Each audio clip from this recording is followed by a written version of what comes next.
Hello friends, welcome to our channel Study Desk for You. And today's concept, block elements and field set in HTML. But before we get started, let's have a look at agenda for today's session. So first, I'm going to start with what are the block elements and how many types of block elements we have in HTML. Later on, I will also discuss about field set concept in HTML. Finally, I ended this session with the execution of these two elements. So let's see one by one. So first one, block elements. Generally, these block elements won't give any style to the web page, but this will allocate some empty space for content. HTML supports two types of block elements. Those are first one is non-semantic and semantic elements. Now let's see one by one. First one, non-semantic elements. These tags don't tell anything about its content, but these non-semantic elements will allocate some empty space for content. And we have two types of non-semantic elements. Those are first one, div and span. First one, div. This div tag prints our content in separate lines. Whereas in span, this tag prints our content in the same line. For example, let's see this. First starting with div tag and closing with div tag. And here I have a content, welcome to HTML. And I wantedly written same content with div tag. So div welcome to HTML close div. So if you write two times, generally in HTML without break, our content will print in the same line. If you use break tag, it will come in the next line. So if you want to allocate some space for content, we have to use div tag. So this div tag is a block element which is used to allocate space for content. So if you use like this, my output looks like this. So welcome to HTML, in the next line it prints welcome to HTML. So if you want to print with some space or with next line, you can use this div tag. And the next one is span. By using this span tag, our content print in the same line. If you use this span with some content and I used again span with welcome to HTML close span. So if you write like this, the output is like this. Welcome to HTML, both are displayed in the same line. So if you want to display in the next line, use div. If you want to display in the same line, you can use this span. From CSS onwards, we are going to use this div and span elements for our content to style. And the next one, semantic elements. Semantic elements are nothing but elements with a meaning. So these elements have a simple and clear meaning for both browser and developer. These semantic elements can be used to define different parts of web page. So these are like article, section, aside, nav, header, footer, figure, fig caption. All these are different sections are introduced in this HTML file. If you observe this header section in the top, footer section in the bottom of the web page, and you can mention some navigation links here if you want to display any content in the side, and if you want to divide any sections, you can use this section tag. And this article, if you want to display any articles like newspaper, blogs, you can mention in this. So why semantic elements? Previously in HTML4, developers have to use their own ID or class names to style those elements. This is so difficult for search engines to identify the correct web page content. Now in HTML, by using these kind of elements, those are article, section, header, footer. So if you use these elements, it allows data to be shared and reused across applications, enterprises and communities. Semantic elements can increase the accessibility of your website and also helps to create a better website structure. So that's why these semantic elements are introduced in HTML5. Now let's see these semantic elements one by one. And the first one is article. This element defines article content within a document, page, application or a website. It can be used to represent a forum post, a magazine, a newspaper article or a blog post. Now let's see how to use this article. So starting with article and closing with article tag. In between, suppose if you take any newspaper, they are used to mention like this, today's highlights, and they will mention different stories like this. So if you want to mention stories, we can use this P tag. So for example, I have taken like this article and close article in between your content. So like this we can use this article. And the next one is section. So section, this element defines a section in a document. So if you want to divide your content in different sections, we can use this section part, section tag. A page can have various sections and each section can contain any content, but headings for each section is not mandatory. So for usage, starting with section, close with section, in between your content. For example, I have taken here some heading and some its definition. Definition I have written in p tag. So like this, you can mention different sections. You can mention various sections here. And the next one is aside and nav. Aside, this element represents the content which is indirectly giving information to the main content of the web page. So if you want to display any content in the side, you can use this aside to display the content. And it is frequently represented as a sidebar. And the usage is starting with aside, closing with aside, in between your content. Here I have written with the h1 tag and p tag. So it takes web designing tutorial and different concepts here. So like this we can mention aside tag. And the next one is nav tag. So by using this nav tag, we can display different links. So generally in real time, if you want to create a menu, we can use this navigation links. Previously, we have discussed with hyperlinks, with anchor tag. So those anchor tags we need to mention in this nav tag. So this element is used to define a set of navigation links. Those links we have to return in between nav tags. So open nav, close nav, in between your anchor tags. So if you use like this, it displays the menu like this: HTML, CSS, JavaScript and Bootstrap. So if you click on this HTML, this HTML.html web page will return. So it directly goes to this page. So if you want to give links, we can use this nav element. And the next one is header and footer. Generally, if you want to mention any header this section.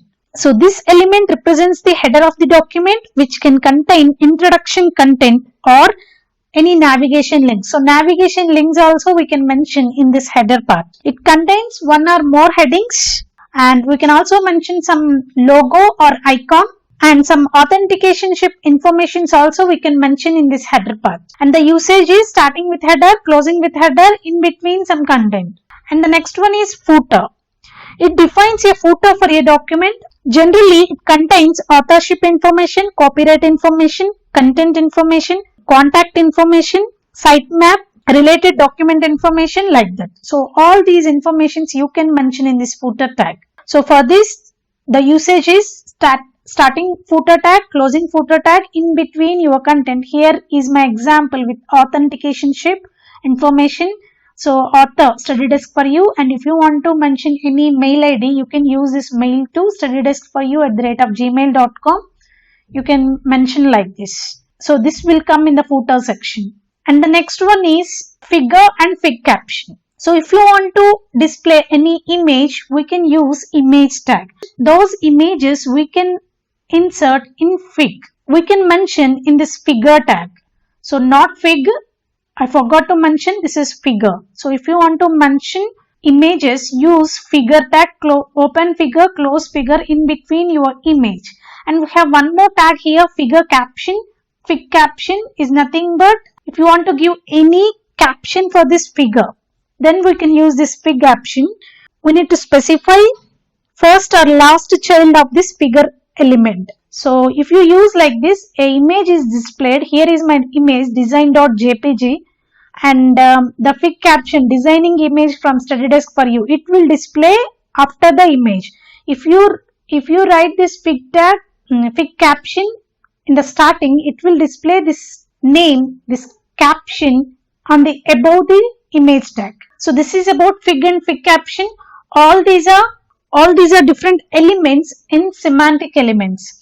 But all these are sections are introduced in HTML5. But if you use these elements, it won't apply the styles. If you want to use these things, we need to know some CSS styles. By using those CSS styles, we can use these block elements. So after CSS, you will know how to use these block elements. All these are about block elements. And the next one is field set. We have one more concept in HTML, that is field set. So these field set tag is used to group related elements. So if you want to group one or two elements or one or two tags into one group, we can use this field set. Generally, we are using these field set in forms. So in the further session, I'll introduce forms. So in that forms, we are going to use this field set. In that, if you want to group two or more elements, we are using these field set. And if you use this field set, this tag draws a box around the related elements. And if you want to mention any caption for that group, you can use this legend tag. And the syntax is opening field set, closing field set in between your content. And for example, here I used field set, close field set, and here I have written H1 tag and P. In H1 web designing tutorial, in P tag, those courses I mentioned. So if you use this, H1 and P tags are becoming one group, and that group is named as about because I used legend tag with my content as about. So it allocates a border for this H1 and P tags and the caption is about. So I'll show you how to use this in execution part. So this is about field set. So if you want to group to multiple elements into one group, we can use this field set. Now let's see the execution part. Here we go with Visual Studio Code for execution. And in HTML folder, I'm going to open content.html for my basic tags. So in this, I'm going to enter title. So blocks, and for heading also blocks, and my first tag. So I want to discuss with you about blocks in this non-semantic elements. Those are first one is div. So div, this tag won't allocate any style, but it will allocate some space for your content. So here my example, welcome to HTML. So now, and I'm going to copy this at Ctrl+C and Ctrl+V. Now save this, but it is in content.html, and for saving Ctrl+Shift+S for save as, and I'm going to save this with blocks.html and save. Now Ctrl+S for save, Alt+B for execution. So you will get your content in separate lines. Now same thing I'm going to use with span. So copy this and paste. And instead of div, I'm going to change this as span, close span. And for second one also, I'm going to change instead of div, span. Now save this, Ctrl+S, Alt+B. So you will get your content in the same line. So that is the difference between div and span. So if you want to print in the same line, use span. If you want to print in separate lines, use div tag. So these are non-semantic. Now let's see the semantic elements. So in this first one, I'm going to use article and close article, and this I'm going to take heading. So suppose today's highlights, and some P tag, first story, and I'm going to copy this one, Ctrl+V, Ctrl+V. So like this. So save this and Alt+B for execution. You will get like this. So if you use any CSS styles, it will apply to this article tag. So this is the example for article, and we'll see one more for figure.